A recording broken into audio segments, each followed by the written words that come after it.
শুরু করছি আমি তো ভালোবাসি তোকে উপন্যাস। লিখেছেন সালমা চৌধুরী। পর্ব ৬০। দেখতে দেখতে মাসখানেক কেটে গেছে। এর মধ্যে মেঘের প্র্যাকটিক্যাল পরীক্ষাও শেষ হয়ে গেছে। অন্যদিকে আবিরের ব্যস্ততা দ্বিগুণ বেড়েছে। সকালে নাস্তা করে বাসা থেকে বের হয়, ফিরতে ফিরতে প্রায় রাত ১০টা-১১টা বেজে যায়। মেঘ প্রায় রাতেই ব্যালকনিতে দাঁড়িয়ে আবিরের জন্য অপেক্ষা করে। প্রিয় মানুষটার জন্য অপেক্ষা করতে কখনো ক্লান্ত হয় না মেয়েটা। আজ শুক্রবার, স্নিগ্ধ শীতল পরিবেশ। মেঘের ঘুম ভাঙে প্রায় ১০টার দিকে। ফ্রেশ হয়ে আপন মনেই নিচে যাচ্ছিল, আচমকা সিঁড়ির কাছে এসে থমকে দাঁড়ালো। তানভীরের রুমের ভেতর থেকে আসা পড়ার শব্দে মেঘ সহসা ভ্রু কুঁচকে তানভীরের রুমের দিকে তাকালো। ১ সেকেন্ড দেরি না করে তানভীরের রুমের দরজা ঠেলে ভেতরে ঢুকলো। ভেতরে দেখল মেঘকে দেখে তানভীর পড়া থামিয়ে শান্ত স্বরে জিজ্ঞেস করলো, কিছু বলবি? মেঘ হাঁ করে ২ হাতে মুখ ঢেকে উত্তেজিত কণ্ঠে বলল, তুমি পড়তে বসেছ? তানভীর নম্র স্বরে বলল, সামনে পরীক্ষা। মেঘ বিস্ময় সমেত তানভীরকে দেখছে। বাসায় মেয়ে সংঘটিত ঘটনার পর থেকে বাবা ছেলের সম্পর্ক যেমন ফাটল ধরেছে, তেমনি ফাটল ধরেছে পড়াশোনার সাথেও। রাজনীতিতে জড়ানোর পর পড়াশোনাটা কেবল সার্টিফিকেটের জন্যই চালিয়ে গেছে। পরীক্ষা ব্যতীত কখনো কলেজের গণ্ডিও পার হয় না। এত বছর পর হঠাৎ তানভীরকে পড়তে বসতে দেখে মেঘের বিস্ময় যেমন কমছেই না, এর মধ্যে এই এক ছুটে গেল হালিমা খানের কাছে। একে একে সবাইকে তানভীরের পড়ার কথা বলছে। সেসব শুনে মিম আর আদিও তানভীরকে এক নজর দেখে গেছে। মেঘ রুমে এসেই দেখে বন্যা কল দিচ্ছে। বন্যার কল রিসিভ করে মেঘ উত্তেজিত কণ্ঠে বলল, জানিস কি হয়েছে? মেঘ আতঙ্কিত কণ্ঠে বলল, কি হয়েছে? ভাইয়া পড়তে বসেছে। বন্যা ভ্রুকুচকে গম্ভীর কণ্ঠে বলল, এমনভাবে বলছিস, আমি তো মনে করেছিলাম কাউকে মার্ডার করে ফেলেছেন। অবশ্য বলা যায় না, করতেও পারেন। মেঘের হাস্যোজ্জ্বল চেহারা মুহূর্তেই বেদনার ছাপ স্পষ্ট প্রতীয়মান হচ্ছে। উজ্জ্বল দৃশ্যটা অন্ধকারের আচ্ছন্ন হয়ে গেছে। মুখ ফুলিয়ে শ্বাস ছেড়ে ভারী কণ্ঠে বলল, সরি, আমি ভাইয়ার ব্যাপারে তোকে কিছু বলবো না ভেবেছিলাম, তারপরও মুখ ফসকে বেরিয়ে গেছে। কিছু মনে করিস না প্লিজ। বন্যা ভাব নিয়ে বলল, অনেক রাগ দেখানো হয়েছে, থাক বেবি, আর রাগ করতে হবে না। আর আমিও সরি, আসলে এভাবে তোর কলিজার টুকরো ভাইকে নিয়ে কথা বলা উচিত হয়নি। মেঘ মৃদু হেসে বলল, বাদ দে সব কথা, এখন তুই বল, কেন কল দিয়েছিলি? শুনলাম মিনহাজের পা ভেঙে গেছে। বন্যা কথা শেষ করার আগেই মেঘ ফোঁস করে উঠে রাগী স্বরে বলল, তুই কি বলতে চাচ্ছিস, আমার ভাই ওর পা ভেঙে ফেলেছে? বন্যা রাশভারী কণ্ঠে বলল, আমি এ কথা বলবো কেন? বুঝলাম ভাইকে খুব ভালোবাসিস, তাই বলে আমার কথা শেষ করার আগেই চিৎকার দিয়ে উঠবি? ঠিক আছে বল, ফুটবল খেলতে গিয়ে কিভাবে যেন পা ভেঙে গেছে, এখন হাসপাতালে ভর্তি আছে। মিষ্টিরা সবাই ওকে দেখতে যেতে চাচ্ছে। তুই তাদের নাম্বার ব্লক করে রাখছিস, তাই আমাকে বারবার কল দিচ্ছে। তুই কি যাবি? মেঘ ধীর কণ্ঠে বলল, আজ শুক্রবার, আব্বু বড় আব্বু সবাই বাসায়, দেখি যেতে দেন কিনা। আচ্ছা, আমাকে জানাইস, ঠিক আছে। মেঘ নিচে আসতেই আব্বুর সাথে দেখা। মেঘ ভয়ে ভয়ে বলল, আব্বু, আমার এক ফ্রেন্ডের পায়ে ব্যথা পেয়েছে, সবাই দেখতে যাব, আমিও যাই? মোজাম্মেল খান মেয়ের দিকে তাকিয়ে মলিন স্বরে বললেন, ঠিক আছে যাও, তানভীরকে নিয়ে যেতে বলো, ভাইয়া পড়তেছে। মোজাম্মেল খান আশ্চর্যান্বিত নয়নে তাকিয়ে বললেন, কি, তোমার ভাই পড়তে বসেছে? মেঘ নিঃশব্দে হেসে বলল, হ্যাঁ, অনেকক্ষণ যাবৎ পড়ছে। হঠাৎ পড়তে বসার কারণ কি? জানি না, ভাইয়াকে ডাকবো? মোজাম্মেল খান ধীর কণ্ঠে বললেন, না থাক, পড়তে যেহেতু বসেছে পড়ুক, তুমি বরং আবিরকে বলো নিয়ে যেতে। আবিরের নাম শুনেই মেঘ আতঙ্কিত কণ্ঠে বলল, না, আমি একাই যেতে পারবো। মেঘ মনে মনে ভাবছে, আবির ভাই যদি জানতে পারে আমি মিনহাজকে দেখতে চাচ্ছি, তাহলে তো তেলে বেগুনে জ্বলে উঠবে। মোজাম্মেল খান হালকা ধমকের স্বরে বললেন, একা যেতে হবে না, আবিরকে নিয়ে যাও। আবির ভাই ঘুমাচ্ছেন, এত বেলা হয়ে গেছে, এখনো ঘুমাচ্ছে? আবিরের ঘুম ভাঙিয়ে তোমাকে নিয়ে যেতে বলো, আর আবির রাজি না হলে আমিই নিয়ে যাব। মেঘ বিড়বিড় করতে করতে আবিরের রুমের সামনে এসে দাঁড়ালো। বুক ফুলিয়ে শ্বাস টেনে ফোঁস করে শ্বাস ছেড়ে ভেতরে ঢুকলো। আবিরের মায়াময় ঘুমন্ত চেহারায় কিছুক্ষণ তাকিয়ে থেকে আস্তে করে ডাকলো, আবির ভাই। আবির ঘুমের মধ্যে জবাব দিল, হুম। মেঘ খানিক থেমে মৃদু স্বরে আবারও ডাকলো, আবির ভাই। আবির ঘুম ঘুম চোখে তাকিয়ে মেঘকে দেখে মুচকি হাসলো। আবিরের সদ্য ভাঙা স্বপ্নটা আবারও চোখের সামনে ভেসে উঠেছে। মেঘের মায়াবী আদলে তাকিয়ে মোলায়েম কণ্ঠে বলল, জি ম্যাম, বলুন। মিনহাজের কথা শুনে কি না কি করে বসবে সেসব ভয়ে মেঘের ভয়ে বুক কাঁপছে। তবুও সাহস নিয়ে বলল, আব্বু বলেছেন আমাকে নিয়ে একটু বাইরে যেতে। আবির শোয়া থেকে এক লাফে বসে উত্তেজিত কণ্ঠে বলল, চাচ্চু বলেছে? জি। কোথায়? মিনহাজ পায়ে ব্যথা পেয়েছে, দেখতে যাব। আবির ভ্রুকুচকে জিজ্ঞেস করলো, পায়ে ব্যথা কিভাবে পেয়েছে? ফুটবল খেলতে গিয়ে। আপনি যাবেন? যাব না কেন, চাচ্চু বলেছেন যেতেই হবে। আবির রেডি হয়ে নিচে নামতে মোজাম্মেল খানের সাথে দেখা। মোজাম্মেল খান শান্ত স্বরে বললেন, যাওয়ার সময় ফলমূল কিনে নিয়ে যেও। জি আচ্ছা, আর হ্যাঁ, নাস্তা করে বের হোক। আবির বলতে নিল পরে খাবো, কিন্তু বলতে পারলো না। মেঘ রেডি হয়ে নামতে নামতে আবির অল্প নাস্তা করে নিয়েছে। না, রাস্তা থেকে ফল আর কিছু খাবার নিয়ে মিনহাজকে দেখতে গেল। আবিরকে দেখে মিনহাজ শোয়া থেকে উঠতে নিল। আবির তাকে থামিয়ে ধীর কণ্ঠে বলল, এত চাপ নিও না, শুয়ে থাকো। বন্যা মিষ্টিরাও পাশে দাঁড়ানো। আবির মিনহাজের সাথে স্বাভাবিক ভঙ্গিতে কথা বলছে। তামিমও তাতে সঙ্গ দিচ্ছে। কিন্তু মেঘের বিষয়টা একদম ভালো লাগছে না। মেঘ এখন পর্যন্ত আবিরকে যতটা চিনেছে, আবির মোটেই এমন না। মিনহাজদের সাথে আবিরের কথোপকথন শুনে মনে হচ্ছে না যে দুদিন আগে তাদের ভেতরে এত বিদ্বেষ ছিল। মেঘ বন্যার হাতে চিমটি কেটে বিড়বিড় করে বলল, আবির ভাইয়ের হঠাৎ মিনহাজের প্রতি এত উদার কেন হলো বলতো? রাস্তায় এক ছেলে আমার হাত ধরেছিল বলে যা তা অবস্থা করেছিল, আর এখন এত বড় ঘটনার পরও উনি এত স্বাভাবিক কেন? বন্যা গম্ভীর কণ্ঠে বলল, আবির ভাইয়া কি আমার নাকি তোর? আমি কিভাবে জানবো? আবির কিছুক্ষণ কথা বলে বেরিয়ে গেছে। মেঘেরা বেশ কিছু সময় কথাবার্তা বলল। এর মধ্যে মিনহাজের বাড়ি থেকে মানুষ এসেছে। এই অবস্থায় হোস্টেলে থাকতে কষ্ট হয়ে যাবে, তাই কিছুদিনের জন্য ওকে বাড়ি নিয়ে যাবে। মিনহাজকে বিদায় দিয়ে মেঘ বন্যারা বিভিন্ন বিষয়ে কতক্ষণ আলোচনা করলো।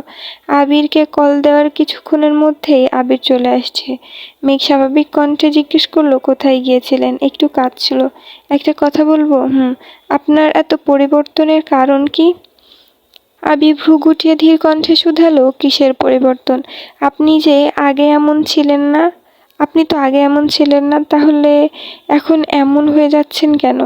আবির মলিন হেসে বলল, আপনার ভালোর জন্য। আমার ভালো মানে?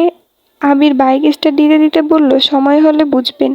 মেঘ শঙ্কায় আর কিছু বলতে পারল না। চুপচাপ দুজনে বাসায় ফিরেছে। 3 দিন কেটে গেছে। তানভীর গতকাল বন্ধুদের সাথে ট্যুরে গেছে, ফিরতে আরও 2-1 দিন লাগবে। আজ মিমের স্কুলে প্রোগ্রাম, তাই সকাল থেকে মেঘের কাছে বায়না ধরেছে প্রোগ্রামে মেঘের ফোনটা নেওয়ার জন্য। মেঘও তেমন আপত্তি করেনি, মিমকে ফোন দিয়ে দিয়েছে।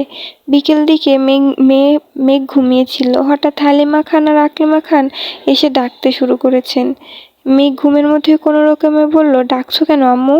তোকে দেখতে মানুষ এসেছে, তাড়াতাড়ি উঠ। সেকেন্ডের মধ্যেই মেঘের ঘুম উধাও। তড়িৎ বেগে উঠে বসে চেঁচিয়ে উঠল, কি?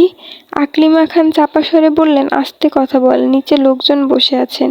মেঘ অবিশ্বাস্য চোখে তাকিয়ে আবারও চেঁচালো, আমি কোথাও যাব না। মেঘ আশেপাশে ফোন খুঁজতে নিল। হঠাৎ মনে পড়েছে মিমের ফোন নিয়ে যাওয়ার কথা। হুট করে ঘটা ঘটনাগুলো মেঘের মস্তিষ্ক অকেজো করে তুলেছে। কি করবে তার দিশাপিশা পাচ্ছে না। আজ বাসায় তানভীর, মিম কেউই নেই। কে বাঁচাবে মেঘকে? কিভাবে যাবে পাত্রপক্ষের সামনে? আবির ব্যতীত কাউকে পাত্র হিসেবে দেখতে চায় না মেঘ। যেভাবেই হোক আবির ভাইকে জানাতে হবে। মেঘ হুট করে বিছানা থেকে নেমেই দরজার দিকে ছুটল। আম্মু বা কাকিয়া কারোর সামনে থেকে কল দিয়ে হলেও আবিরকে জানাতে হবে। দরজা পর্যন্ত যেতে মোজাম্মেল খানকে দাঁড়ানো দেখে আতঙ্কে মেঘের পা যুগল থেমে গেছে। হালিমা খান আর আকলিমা খান দুজনই হতবাক হয়ে চেয়ে আছেন। মোজাম্মেল খান গম্ভীর কণ্ঠে বললেন, চুপচাপ রেডি হয়ে নিচে আসো, ওনারা তোমার জন্য সারাদিন বসে থাকবেন না। মোজাম্মেল খান আবারও নিচে চলে গেছেন। মেঘকে দেখতে ছেলে, ছেলের বাবা আর ছেলের মা আসছে। ছেলে প্রাইভেট বিশ্ববিদ্যালয়ের শিক্ষক, দেখতে শুনতে খুবই ভালো। মোজাম্মেল খানের পরিচিত একজন এই সম্বন্ধের কথা বলেছেন। বাবা মায়ের একমাত্র ছেলে, উত্তরাতে নিজস্ব বাসা আছে, এলাকায় বেশ নামডাকও আছে। ওনাদের একটাই ইচ্ছে, মেয়েকে হতে হবে সুন্দরী, যাতে ছেলের সঙ্গে মানায়। বাড়িতে কোনো কাজ করতে হবে না, যখন যা ইচ্ছা করতে পারবে। এসব শুনেই মোজাম্মেল খান মোটামুটি রাজি হয়ে গেছেন। মোজাম্মেল খান একাই ছেলের বাড়িতে গিয়ে ছেলে দেখে আবার তাদের নিজেদের সাথে করে বাসায় নিয়ে এসেছেন। মোজাম্মেল খান ছেলের বাসায় থাকতেই আলী আহমেদ খানকে কল দিয়ে বাসায় আসতে বলেছেন। মালিহা খান আর বাড়ির হেল্পিং হ্যান্ডরা মিলে তাদের জন্য নাস্তা রেডি করেছেন। উপরে হালিমা খান আর আকলিমা খান মেঘকে শাড়ি পরার জন্য জোরাজুরি করছেন। মেঘ শাড়ি ছুঁড়ে ফেলে দিয়ে চিৎকার করে বলছে, তোমরা আমার সাথে এমন কেন করছো? তোমরা কি চাও আমি মরে যাই? হালিমা খান মেঘের মুখ চেপে ধরে আর্তনাদ করে বললেন, আজে বাজে কথা একদম বলবি না। ছেলে দেখা বিষয়ে আমি কিছুই জানি না। তোর আব্বু হুট করে তাদের নিয়ে বাসায় হাজির হয়েছেন। এখন তুই রেডি না হলে বাড়িতে তুলকালাম কাণ্ড শুরু হয়ে যাবে। মারে আমার কথার মান একটু। মেঘ কাঁদতে কাঁদতে বলল, আমি বিয়ে করব না আম্মু।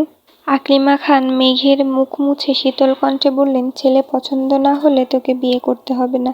তুই শুধু রেডি হয়ে নিচে যাবি আর আসবি, ঠিক আছে? মেঘ আবারও বলল, আব্বুর দেখানো কোনো ছেলেকে আমার পছন্দ হবে না, আমি বিয়ে করব না। মোজাম্মেল খান নিচ থেকে উচ্চস্বরে ডাকলেন, কি হলো? তোমাদের আর কতক্ষণ লাগবে?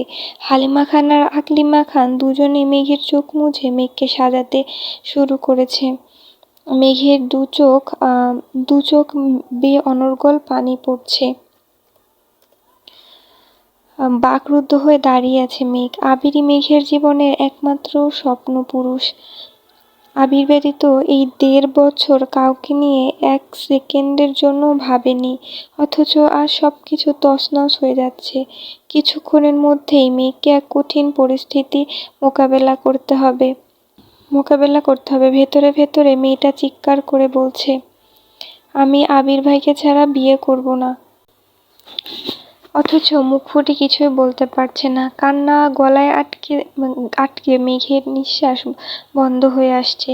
কাশতে কাশতে চোখ লাল হয়ে গেছে, তবুও কান্না থামছেই না। 20-25 মিনিট পর মোজাম্মেল খান আবার উপরে এসেছেন। ততক্ষণে মেহমানদের নাস্তা খাওয়া শেষ। আলী আহমেদ খান বাসায় ফিরে কেবলই ফ্রেশ হতে গেছেন। মালিহা খানও নিজের রুমেই বসা। মেঘকে অনেক জোরাজুরি করেও শাড়ি পরাতে পারেনি, তাই সবুজ রঙের একটা 3 পিস পরিয়ে আকলিমা খান মোটামুটি সাজিয়ে দিয়েছেন। চোখে কাজল আর ঠোঁটে লিপস্টিক দিলেই মেয়েটাকে অসম্ভব সুন্দর লাগে। আকলিমা খানও সেটাই করেছেন। মোজাম্মেল খান দরজা থেকে মেঘকে দেখেই কপাল গুটালো। ভেতরে এসে গম্ভীর কণ্ঠে বলল, কি শুরু করেছো তুমি? আর কতক্ষণ ওনাদের বসিয়ে রাখবো? মেঘ মাথা নিচু করে দাঁড়িয়ে আছে। মোজাম্মেল খান ভারী কণ্ঠে বললেন, আমাকে ভাইজান বলেছিল পাত্রপক্ষ বাসায় এনে তারপর কথা বলতে, তাই আমিও তাই করেছি। এখন দেখি কি আটকায়। মেঘ মনে মনে আওড়ালো, আমার আবির ভাই আসলে এক মুহূর্তে সবকিছু ছারখার করে দেবে, তারপর বুঝাবো কে আটকায়। অকস্মাৎ নিচ থেকে আবিরের চিৎকারের শব্দ ভেসে এসেছে। আবিরের কণ্ঠ কানে বাজতেই মেঘ সহসা বিপুল চোখে তাকালো। সর্বাঙ্গে হিমশীতল হাওয়া বয়ে যাচ্ছে, দু চোখ চিকচিক করছে। আবিরের কণ্ঠে একের পর এক হুঙ্কার আসছে। মোজাম্মেল খান দ্রুত রুম থেকে বেরিয়ে গেলেন। ওনার পেছনে পেছনে হালিমা খান আর আকলিমা খানও ছুটলেন। মেঘের 2 চোখ বেয়ে তখনও পানি পড়ছে, কিন্তু ঠোঁট জুড়ে প্রশান্তির হাসি ফুটছে। মেঘ দীর্ঘশ্বাস ছেড়ে বলল, আপনি আমার অভয়, আপনিই আমার প্রণয়। তাই তো দণ্ডে দণ্ডে আপনার অনুসঙ্গে ডুবে যেতে চাই। মোজাম্মেল খান রুম থেকে বের হয়ে ব্যালকনি থেকে নিচে তাকাতেই চোখ পড়ল আবির এক ফুলদানি ফ্লোরে ছুঁড়ে চিৎকার করে বলছে, আর কোনোদিন যদি এই বাসার চৌকাঠ পার করার চেষ্টা করেন তাহলে জীবন নিয়ে ফিরতে পারবেন না। পাত্রপক্ষ ভয়ে এক প্রকার জীবন বাঁচাতে পালিয়েছে। মোজাম্মেল খান সিঁড়ি দিয়ে নামতে নামতে চিৎকার করে বললেন, সমস্যাটা কি তোমার? আমার কোনো সমস্যা নেই। তুমি বিয়ে করবে না বলে এই বাড়ির কারো বিয়ে হবে না? আবির উচ্চস্বরে চেঁচিয়ে বলল, না, হবে না। আগামী 6 মাস এই বাড়িতে কোনো বিয়ে হবে না। তোমার কথাই শেষ কথা? আবির রাগান্বিত কণ্ঠে পুনরায় বলল, হ্যাঁ, এই ব্যাপারে আমার সিদ্ধান্তই শেষ সিদ্ধান্ত। মোজাম্মেল খান রাগে ফুঁসছেন। অতিরিক্ত রাগে আবিরের চোখ মুখ লাল হয়ে আছে। মালিহা খান, আকলিমা খান আর হালিমা খান তিনজনই আবিরকে থামানোর চেষ্টা করছেন।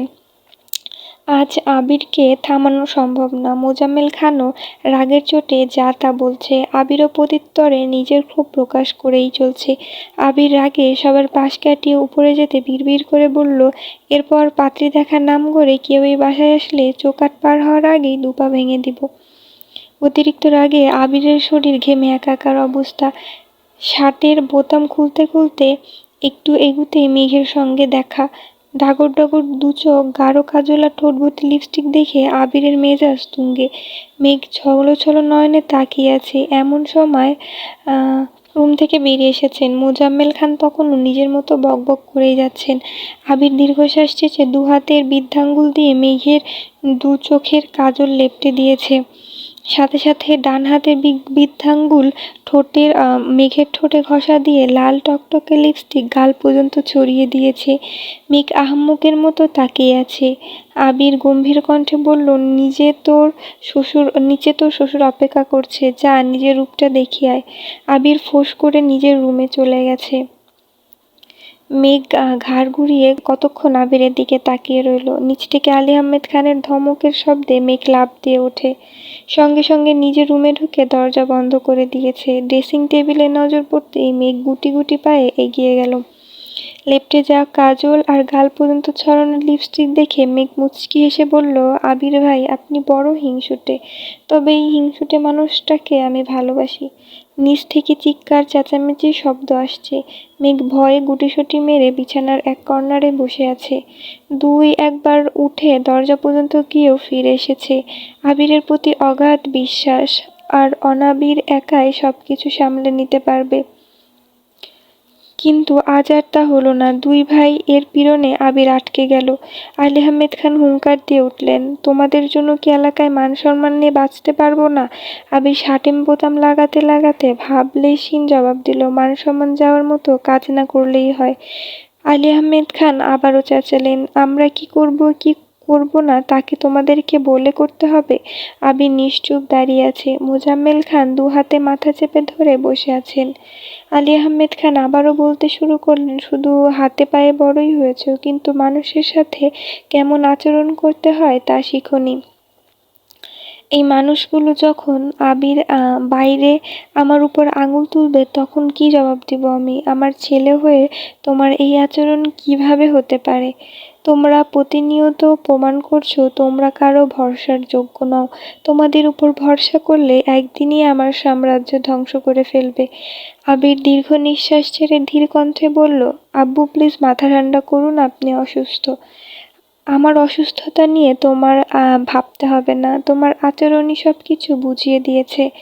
আবিরের ভেতরের ক্রোধ কোনোভাবেই আটকাতে পারছে না। রাগী স্বরে বলল, ঠিক আছে, আমি যেহেতু আপনার সাম্রাজ্যের একমাত্র সদস্য, সেই সাম্রাজ্য আর কলঙ্কিত না করি। আপনার সাম্রাজ্যের একমাত্র সমস্যা, সেই সাম্রাজ্য আর কলঙ্কিত না করি। আবির দীর্ঘ কদম ফেলে বাসা থেকে বেরিয়ে যাচ্ছে। আলী আহমেদ খান পেছন থেকে আবারও হুঙ্কার দিয়ে উঠলেন, এটা ভদ্রলোকের বাড়ি। এই বাড়িতে কোনো গুন্ডা বদমাইশের জায়গা নেই। আবির কথাটা শুনেও ফিরে তাকায়নি। বাড়ির 3 কর্ত্রী এক কোণায় চুপ করে দাঁড়িয়ে আছেন। আলী আহমেদ খান আর মোজাম্মেল খান রাগে তারা বরাবরই চুপচাপ থাকে। আবির বাইরে গেলেও দুই ভাই এখনো থামতে পারছে না। বুকের ভেতর ক্রোধ থেমে থাকার নয়। কোনো ব্যক্তি আলী আহমেদ খানের যতই প্রিয় হোক না কেন, খান বাড়ির মান সম্মানে আঘাত করলে আলী আহমেদ খান তাকে কখনোই ছেড়ে দেন না, হোক সেটা আবির কিংবা 18 বছর পূর্বে আবিরের ফুপ্পি।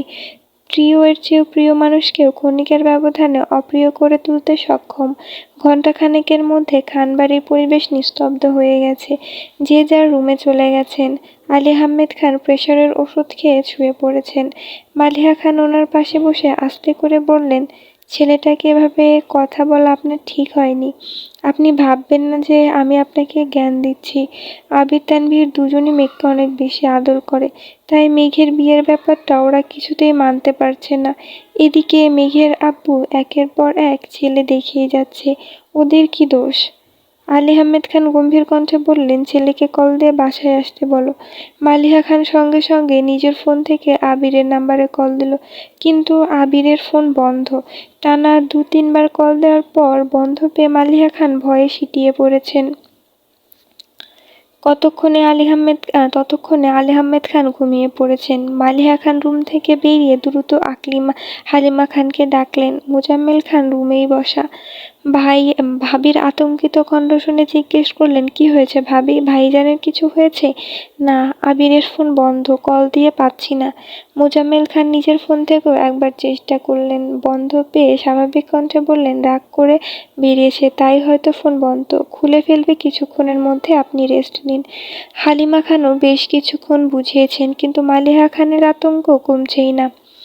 তানভীরকে কল দিয়েছে, বলেছে তানভীর ওখানে থেকেই পরিচিত সবার সাথে যোগাযোগ করেছে, কিন্তু আবিরের সাথে কারোর কথা হয়নি। রাকিবকে কল দেয়, রাকিব বলল, আবির যাওয়ার সময় আমাকে বলেছে প্রয়োজনে আজই আব্বু চাচুকে সব বলে দিব, তবুও এত প্যারা নিতে পারবো না। তানভীর বাসার ঘটনা যা জানে সবটাই রাকিবকে জানিয়েছে, সব জায়গায় খোঁজ খবর নিতে বলেছে। এত ঘটনার মাঝে মেঘের কোনো হদিশ নেই। ইকবাল খান সন্ধ্যার দিকে অফিস থেকে ফেরার পথে মিমকে প্রোগ্রাম থেকে নিয়ে এসেছে। বাসায় এসে এসব ঘটনা শুনে ইকবাল খান স্তব্ধ হয়ে গেছেন। মিম সঙ্গে সঙ্গে ছুটল মেঘের রুমের দিকে। মেঘের রুমের দরজা বন্ধ। অনেকক্ষণ ডাকার পর মেঘ রুম থেকে উঠে দরজা খুলে দিয়েছে। মেঘের চোখ আর ঠোঁট এখনো আগের মতোই আছে। মিম ভ্রু কুঁচকে বলল, তোমার এই অবস্থা কেন? মেঘ আয়নায় নিজের মুখটা দেখে মুচকি হেসে বলল, এমনি। মিম মেঘকে দিয়ে আতঙ্কিত কণ্ঠে বলল, তুমি হাসছো? ভাইয়া যে রাগ করে বাসা থেকে বেরিয়ে গেছে তা কি তুমি জানো? এমনকি ভাইয়ার ফোনও নাকি বন্ধ। মেঘ আঁতকে উঠে বলল, কি? মেঘ তাড়াতাড়ি আবিরের নাম্বারে ডায়াল করলো। সত্যি সত্যি নাম্বার বন্ধ। ইন্টারনেট সব জায়গা থেকে মেসেজ দিয়েছে, কিন্তু আবির কোথাও নেই। মেঘের চোখ মুখ মুহূর্তে অন্ধকারাচ্ছন্ন হয়ে গেছে। বুকের ভেতর আতঙ্ক বাসা বেঁধেছে। মেঘের এখন নিজের উপর খুব রাগ হচ্ছে। না ঘুমিয়ে তখন রুম থেকে বের হলেই পরিস্থিতি বুঝতে পারত, অন্তত আব্বু আর বড় আব্বুর সামনে কিছু একটা বলতে পারত। মিম শীতল কণ্ঠে বলল, আজ তোমার ফোনটা নেওয়া একেবারেই উচিত হয়নি, সরি আপু। মেঘ মৃদু হেসে বলল, তোর কোনো দোষ নেই, সব দোষ আমার কপালের, তুই রুমে যা। মেঘ অনবরত আবিরের নাম্বারে কল দিয়েই যাচ্ছে। ফুপ্পি, জান্নাত আপু, আসিফ ভাইয়া সবার সাথে কথা বলেছে, কিন্তু কেউ কিছু জানে না। মেঘ নিচে নামতে পারছে না, কারণ আজকের এই ঘটনার জন্য মেঘ নিজেকেই দায়ী করছে। মেঘ উপায় না পেয়ে বন্যাকে কল দিল। বন্যা কল রিসিভ করতেই মেঘ একে একে সব বর্ণনা করছে। বন্যা শান্ত স্বরে বলল, আচ্ছা রাত পর্যন্ত অপেক্ষা করে দেখ উনি আসেন কিনা। ফোন বন্ধ জেনেও মেঘ একের পর এক কল দিয়েই যাচ্ছে। রাত 9টার দিকে তানভীর মেঘকে কল দিল। মেঘ কান্না ভেজা কণ্ঠে জিজ্ঞেস করল, ভাইয়া, আবির ভাই কোথায়? তানভীর মোলায়েম কণ্ঠে বলল, আমি খোঁজ নিচ্ছি, যোগাযোগ হলে জানাবো। তাছাড়া আগামীকাল আমি বাসায় ফিরবো, তুমি মন খারাপ করো না। তুই মন খারাপ করে থাকিস না। মেঘ কাঁদতে কাঁদতে বলল, আমার জন্যই তোমাদের এত ঝামেলা, আমি যেদিকে দু চোখ যাই সেদিকে চলে যাব। তানভীর ঠান্ডা কণ্ঠে বলল, পাগলামি করিস না বোনু, একটু বোঝার চেষ্টা কর। মেঘ কল কেটে দিয়েছে। রাতে কারো খাওয়া দাওয়া নেই, যে যার মতো আবিরকে কল দিচ্ছে। পরিচিত সবার সাথে বারবার যোগাযোগ করছে, কিন্তু কেউই কিছু জানে না। বন্যা রাতে আবারও কল দিয়ে খোঁজ নিয়েছে। দুদিন কেটে গেছে, আবির এখনো বাসায় ফেরেনি। দুদিন ধরে কোনো অফিসেও যাচ্ছে না। আলী আহমেদ খান, মোজাম্মেল খান, ইকবাল খান নিজেদের মতো খোঁজখবর নিয়েই যাচ্ছে, কিন্তু আশানুরূপ ফলাফল পাচ্ছেন না। আজ বিকেলে বন্যা মেঘেদের বাসায় আসছে। মেঘকে রুমে না পেয়ে সরাসরি ছাদে গেল। মেঘ চোখ বন্ধ করে সোফায় হেলান দিয়ে বসেছিল। বন্যা মৃদু স্বরে ডাকলো, মেঘ। মেঘ বন্যাকে দেখে বসা থেকে উঠে জড়িয়ে ধরে কাঁদতে কাঁদতে বলল, আমার জীবনে এত কষ্ট কেন? বন্যা মেঘের মাথায় হাত বুলিয়ে শান্ত স্বরে বলল, কষ্ট সবার জীবনেই থাকে। কেউ মনের মধ্যে চেপে রাখতে পারে, আবার কেউ পারে না। মন খারাপ করিস না, দোয়া করি আবির ভাইয়া যেন তাড়াতাড়ি ফিরে আসেন। মেঘকে বেশ কিছুক্ষণ বোঝানোর পর মেঘ শান্ত হয়ে আছে। দুই বান্ধবী পাশাপাশি বসা। বন্যা হঠাৎ ধীর কণ্ঠে বলল, একদিক থেকে তুই খুব ভাগ্যবতী। কোন দিক? এই যে আবির ভাইয়ের প্রেয়সী হিসেবে দুনিয়া উল্টে যাক আর যাই হয়ে যাক, তোর বিপদে উনি ঠিকই তোকে বাঁচিয়ে নেন। এমন মানুষ পাওয়া ভাগ্যের বিষয়। সেই ভাগ্যটাকে তো কোনোভাবেই ধরে রাখতে পারছি না, আর নিজেকে শক্ত রাখতে পারছি না। তুই কিভাবে এত শক্ত থাকিস? বন্যা মলিন হেসে বলল, শক্ত থাকি না, তবে শক্ত থাকার চেষ্টা করি। কিভাবে? তুই একদিন বলেছিলি মানুষ নিরন্তর সুখের নীড় খোঁজে, কষ্ট আড়াল করে প্রতিনিয়ত স্বভাবসিদ্ধ হাসে। সত্যি বলতে এটাই বাস্তবতা। জীবনে চলার পথে প্রতিটা মানুষই মানসিক শান্তি খোঁজে, যেখানে সে সর্বোচ্চ ভালো থাকতে পারবে। কিন্তু সুখের স্থান সবার ভাগ্যে জুটে না। তখন বাধ্য হয়ে ভালো থাকার অভিনয় করতে হয়। মেঘ ভ্রুকুচকে প্রশ্ন করল, তোর আবার কি হয়েছে যে তোকে অভিনয় করতে হয়? বন্যা মলিন হেসে বলল, তেমন কিছু না, বাদ দে। মেঘ ভারী কণ্ঠে বলল, আমি বাদ দেব না, তোকে আজ বলতেই হবে। আমি প্রায়ই খেয়াল করি তুই মাঝে মাঝে মনমারা হয়ে থাকিস, জিজ্ঞেস করলে ইগনোর করিস। আজকে তোকে বলতেই হবে। জানি কথাগুলো শুনলে তোর কষ্ট লাগবে, কারণ আমি তোর বেস্ট ফ্রেন্ড হয়েও তোর কাছে এত বড় সত্যিটা লুকিয়েছি। মেঘ ভ্রু কুঁচকে আতঙ্কিত কণ্ঠে প্রশ্ন করল, কি হয়েছে তোর? বন্যা ঢোক গিলে উষ্ণ স্বরে বলতে শুরু করলো, আমাদের এসএসসি পরীক্ষার পর অনেকদিন তোর সাথে আমার যোগাযোগ ছিল না। তখন হাতে ফোনও ছিল না। ওই সময় মামা বাড়িতে বেড়াতে গিয়েছিলাম। ওখানে এক মামাতো ভাইয়ের সাথে মোটামুটি ভালো মিল হয়েছিল। ভাইয়া তখন রাবিতে পড়তো, ছুটিতে বাড়িতে আসছিল। আর যেহেতু ভাইয়াদের বাসাতেই আমরা বেড়াতে গিয়েছিলাম, সেই সুবাদে দুষ্টামি ফাজলামো করতাম। একদিন আম্মু মামা মামি কথা বলছিল। কথার মাঝখানে আমাদের দুজনের কথা ওঠে আর মোটামুটি বিয়ের আলোচনা শুরু হয়ে যায়। তখন আমি আর ভাইয়া দুজনেই রুমে উপস্থিত। আমি ফাজলামো করলেও সেটা ভাই হিসেবে করতাম, কিন্তু আম্মুদের আলোচনায় তা সম্পূর্ণ বদলে গেছে। ভাইয়ার সাথে আমার ওই রকম কিছুই নেই। এটা আম্মুকে বলার পর আম্মু বলছে এই বিয়ের আলোচনা আরও 1 বছর আগে হয়েছিল, যেটা এতদিনে প্রকাশ পেয়েছে। মূল কথা, তারা দেখতে চেয়েছিল আমার আর ভাইয়ার বন্ডিংটা কেমন হয়। এসব জানার পর আমি আরও বেশি হতাশ হয়ে গেছিলাম। বাধ্য হয়ে সুযোগে ভাইয়াকে সবকিছু খুলে বলি। ভাইয়া সাহায্য করার বদলে আমায় প্রপোজ করে বসেন। তখন রাগ করে মামাবাড়ি থেকে চলে আসি। তারপর থেকে ভাইয়া মাঝে মাঝে আম্মুর নাম্বারে কল দিত। যেহেতু প্রাথমিকভাবে বিয়ের আলোচনা হয়েছিল, তাই আম্মু আমাকে ফোন দিতেন। আমি না চাইতেও ওনার সাথে কথা বলতাম। ধীরে ধীরে আমিও মানসিকভাবে সেই মানুষটার সাথে জড়াতে শুরু করি। আমার যেহেতু আলাদা ফোন ছিল না, ওইভাবে কথাও হতো না। একদিন আপুর ফোন থেকে ফেসবুকে ওনার আইডি চেক করি, যা দেখে আমি রীতিমতো তাসকি খেয়েছিলাম। ওনার আইডিতে একের পর এক মেয়ের ছবি। ওনার বন্ধু তালিকায় ছেলে নেই বললেই চলে। তার মধ্যে একজনের সাথে বেশ কিছু ছবিও পোস্ট করা, সবগুলোতে রোমান্টিক ক্যাপশন দেওয়া। আমি সেসব সহ্য করতে না পেরে ওনাকে কল দিয়ে রাগারাগি করি। এক পর্যায়ে উনি স্বীকার করেন যে ওই মেয়ে তার গার্লফ্রেন্ড, শুধুমাত্র পরিবারের মানুষের সামনে ভালো সাজার জন্য এমন কাজটা করেছে। তাছাড়া উনি আমার চেয়ে ভালো কাউকে ডিজার্ভ করেন, আরও কত কি। বন্যা দীর্ঘশ্বাস ছেড়ে আবারও বলল, সেদিনের পর একটা কথাই মাথায় ঢুকেছে, জীবনে বহুরূপী মানুষের চেয়ে একজন অতি সাধারণ মানুষও ঢের ভালো। মানুষটা নিষ্ঠুর কিংবা পাষাণ হোক, তবু একান্তই আমার হোক। এই পর্বে মেঘ আর বন্যার বন্ধুত্বটা দেখে আমার নিজের বান্ধবীর কথা মনে পড়ে গেল। মানে ওর সাথেও আমার সম্পর্কটা এমন, এত মানে ও আমাকে কিছু না বললে থাকতে পারে না, আমি ওকে কিছু না বললে থাকতে পারি না। আসলে বন্ধুত্বের সম্পর্কগুলো এমনই হয়।